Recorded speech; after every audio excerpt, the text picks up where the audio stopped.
Peter, I turn to you first because you were at Ground Zero with President Biden, as well as the VP, Donald Trump, J.D. Vance. What was it like to see Kamala Harris and Donald Trump together? The only thing separating them was little Mike Bloomberg standing between them, 12 hours after an absolutely brutal debate? Yeah, there was something kind of surreal about it, right? I mean, they had spent an hour and a half on stage savaging each other, calling each other a disgrace and weak and horrible and all these, insulting things.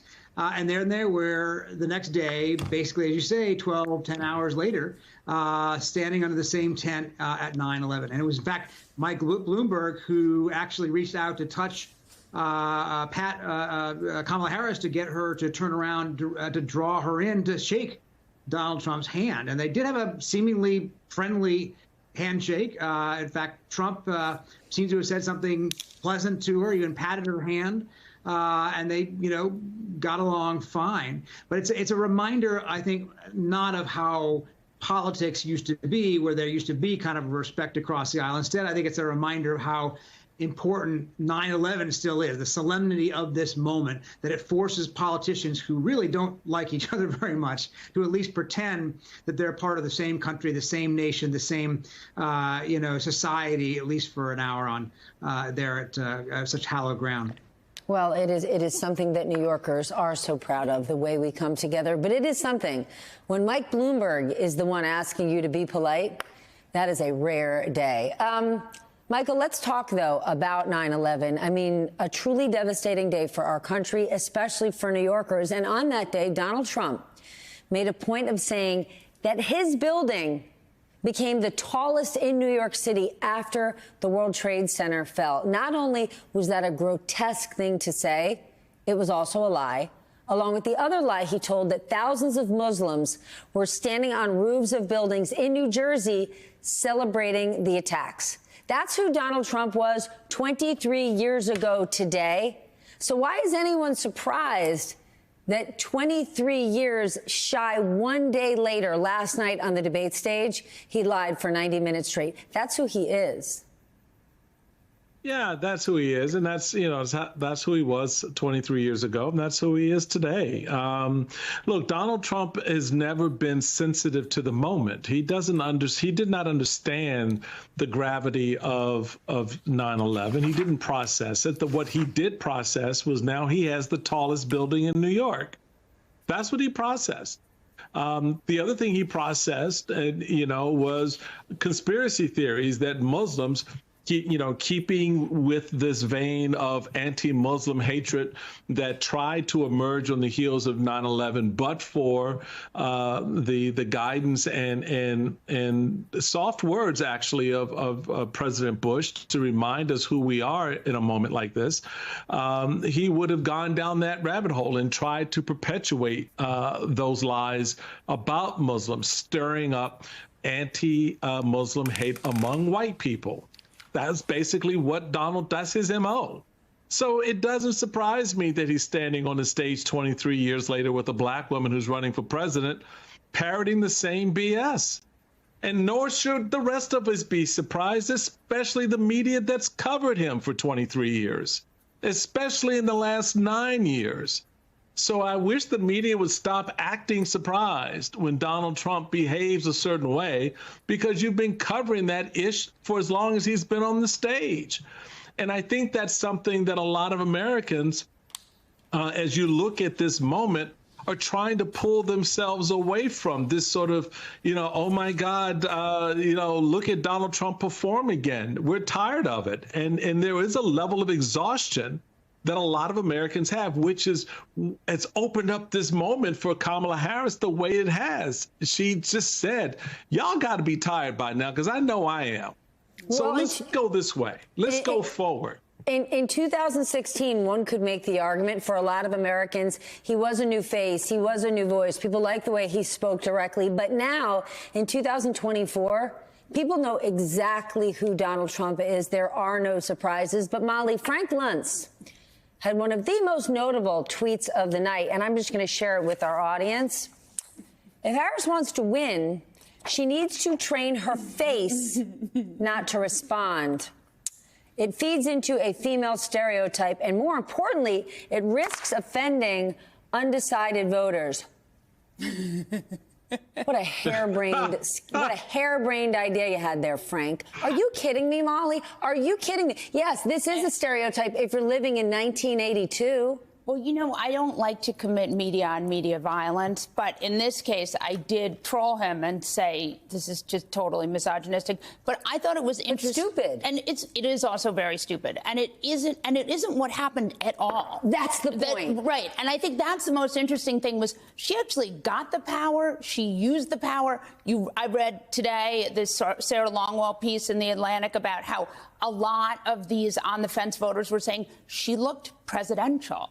And I read some other, sort of on-the-fence voters were saying that they related when she was laughing. So I do think that it was just something from another century. And look, there are these sort of hot take punditry things and some of them are misogynistic. And the idea that she can't have normal facial expressions is one of them. But Molly, isn't this like she really won the game of TV last night? She could have had a lot of totally normal, outraged, fired up responses, but she showed incredible discipline. Yeah. Right? Like a silent assassin, letting him spin himself like a top. Yeah. And she did a ton of research. She did a ton of prep, and you could tell because she sort of knew what would get him, and then she stepped back and let him do it. And that was just a sort of, she's been very good at kind of proving the doubters wrong.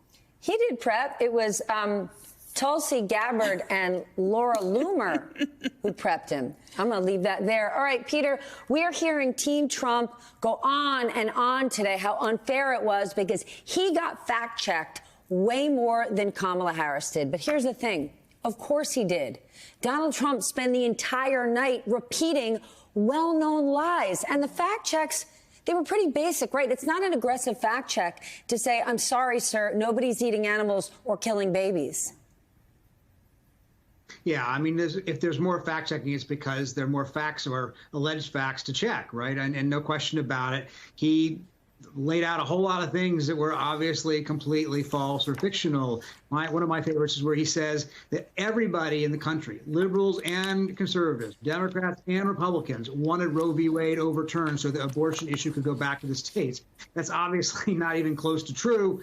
Last poll I showed, so 60% were opposed to overturning Roe v. Wade, but he has said this repeatedly now as if it was true and somehow doesn't seem to be daunted when people do fact check him. And as you rightly say, the eating dogs episode, I think, is one of the things we'll remember most about last night, if not just because it wasn't true, but because it seems so farcical and absurd to bring it up in the first place.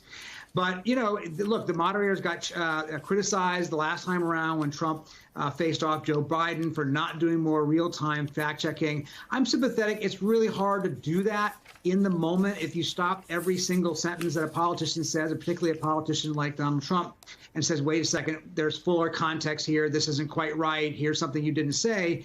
There's a balance to be had between allowing a debate to go forward and allowing the other person in the debate to challenge, factual misassertions, and not allowing, complete falsehoods to be, put on your air. And that's a tough balance for any moderators to take. I think the moderators last night did a good job. If Donald Trump if anybody's going to be mad about Donald Trump repeating these dog stories, he should be mad at Fox News and J.D. Vance for feeding him this puppy chow. He said it right on TV. He learned it from watching his favorite TV personalities. Michael, do you think at the end of the night, at the end of the day, any votes were changed last night? Because before the debate, we talked all about the undecided voters who said they didn't know enough about her. They hadn't seen her last night. And last night, she put on a show, and so did he. Yeah, generally, I would say probably just a little bit at the margins, maybe perhaps around the corner, or somebody said, oh, yeah, I think I'm going to vote differently. That was not this debate. I think this debate did have more than a marginal impact on voters. I think it was apparent in some of the overnight reaction and responses from focus groups as well as spot polls that were taken.